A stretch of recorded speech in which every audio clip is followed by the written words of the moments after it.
for Samson, everybody. Yeah, how we doing on a Friday night? Oakland, we good? We happy? It's Friday. I'm happy, man. I just completed 10 years in America, guys. 10 years, a decade in this country. And you know what? I think I've assimilated because I'm broke and on medication. I think I've made it. I'm living the dream now. I still remember the first week I was here, though. I was in Los Angeles, and I actually moved here for grad school, and we went out drinking, and we went to this club, right? And it was culture shock moment because I saw this girl grinding up against this guy, right? And I was like, this is amazing. I'm never moving back. And here I am 10 years later, so it's good to be here. I'm actually recently single. Any single people in the audience? No? One, two, three people, okay. I can't see you, but yeah, maybe after the show. Yeah, I'm actually recently single, like I said, but my ex-girlfriend, she still keeps in touch with me by dating my friends. Yeah, she's sweet. I was at a friend's birthday party, she was there, I was there. It was awkward because we had to take a group photograph. But it was convenient though, because she was at one end of the picture, I was at the other end. This way I could crop her out, she could crop me out, and our friends could crop both of us out, because they don't like us anymore. But the social dynamics of dating has changed. You know, a lot of people are doing the online dating thing. And there's a lot of spam on these online dating websites, you know, because you don't really know who's real and who's fake. So I figured out a way to weed the real people from the fake people by asking them math questions. Because you can tell a lot about someone's character, not intelligence necessarily, character. You know, you can tell a lot about their personality by asking them math questions. I was like, if I have 10 million in the bank at 10% interest, how much will I make at the end of 10 years? And if she's like, is the interest compounded? I'd be like, you're smart and you're a gold digger.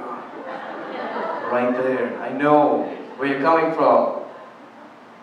But, you know, there's a lot of benefits to being single. For example, you get plenty of alone time.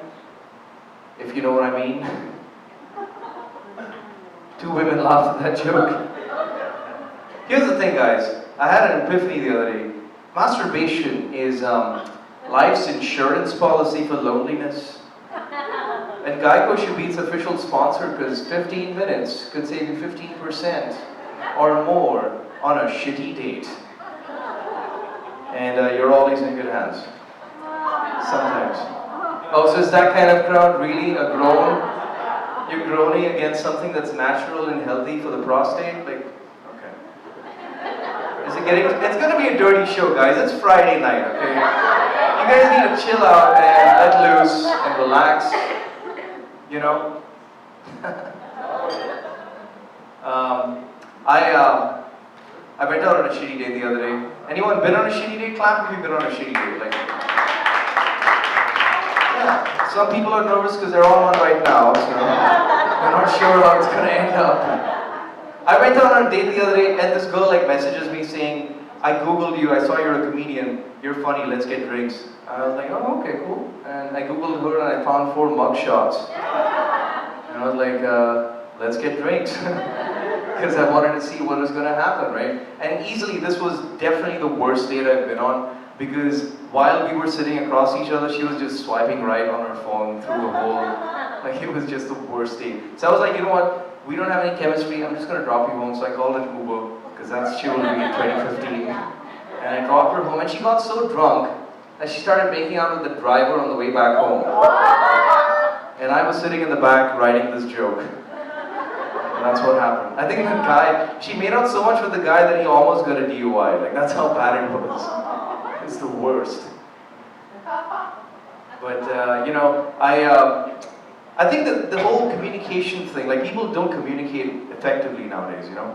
Because everyone's on their mobile phones, they're texting. If you call them, they think something is up, you know? Why are you calling me? Like, that's, people get all weirded out if you just talk to them now. Like, what is going on? Like, this girl messaged me and she had 2 exclamation points at the end of the sentence. I wasn't sure if she was excited, or she was angry, or if she was getting a panic attack, you know? I was like, why can't you just be an adult and use emoticons? Like, what is wrong with you? Like, this is just ridiculous, you know? A lot of my friends are getting married, and they keep posting about their engagement proposals on Facebook as though it's a great achievement.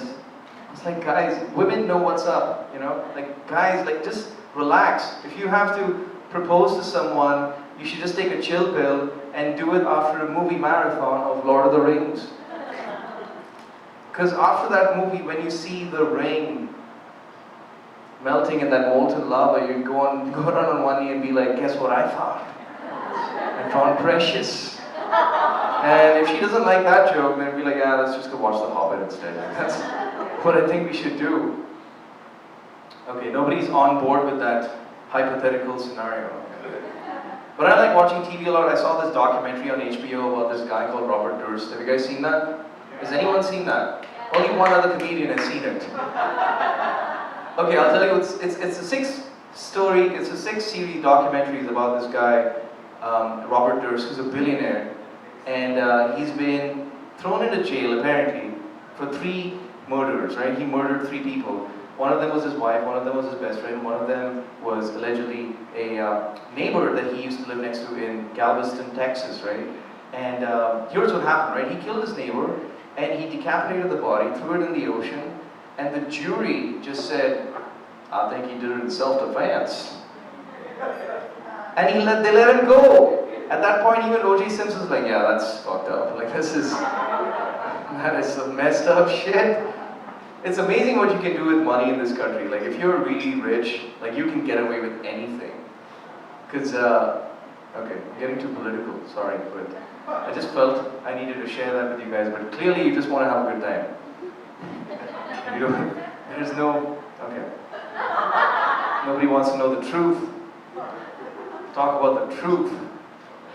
Oh, man. I recently got back, one of my friends actually just got married. He got married in Mexico. He got married in Cancun. It was pretty good. It was a nice wedding. And while I was there, I saw these 2 women coming out of a tanning salon, right? And they were going back and forth on who had the better shade of brown. And I was standing behind them going, what do you mean by the better shade of brown, you know? And they were arguing, they were like, I have the perfect shade of brown. No, I have the perfect shade of brown. I was like, ladies, what do you mean by the perfect shade of brown?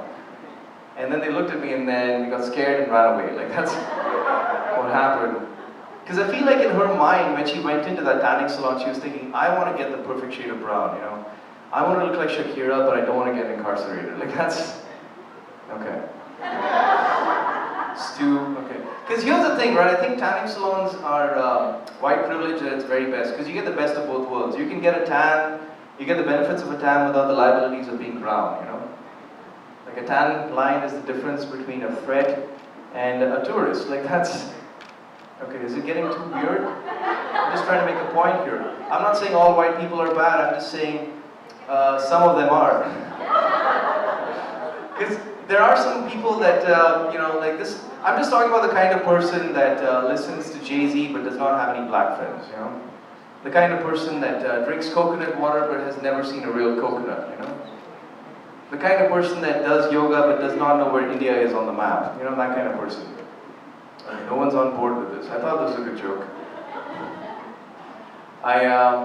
Oh, Sam's still here, okay.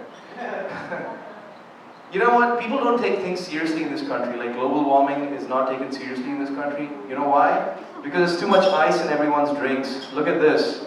How can you believe the ice caps are melting if you have so much of ice in your drinks, you know? Like I think if people want to take it seriously, you should just serve everyone with no ice in their drinks. That's when people will start freaking out. You know, could you imagine one of the Duck Dynasty guys going to a bar and be like, yo, I want to get some whiskey on the rocks. And the guy's like, there are no rocks, we only serve it. Oh shit. Guess I have to buy a Prius. You know? That would just be hilarious though, all the Duck Dynasty guys just driving a Prius and killing ducks at the same time. That would be just strange because they'll kill a lot more ducks per mile, you know? That's fuel efficiency right there. They'd be killing the environment and saving it at the same time. Like that's, okay.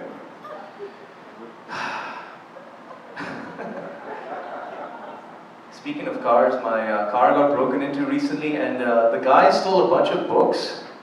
I was like, who's this thief that's a voracious reader? And one of the the books he stole was The 7 Habits of Highly Effective People, which makes me think this guy has an agenda of things to do, right? Because what are the 7 habits of highly effective people? I think this guy's got a lot of confidence though, because he's reading this book going, 7 habits of highly effective people. First habit, be proactive. Be proactive? I just stole this book. There's nothing more proactive than stealing. Second habit, communicate and collaborate, teamwork. I already have a gang. This is bullshit.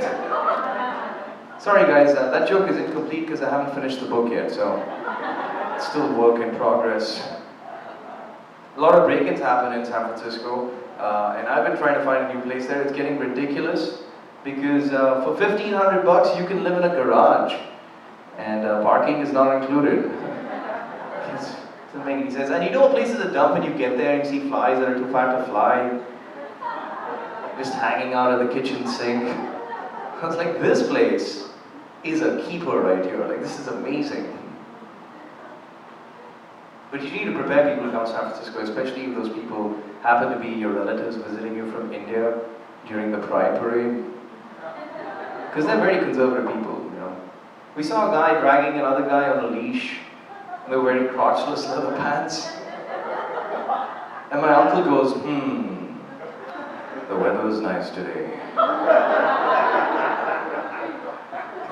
That's what happens. Anyway, that's my time, guys. Thanks so much.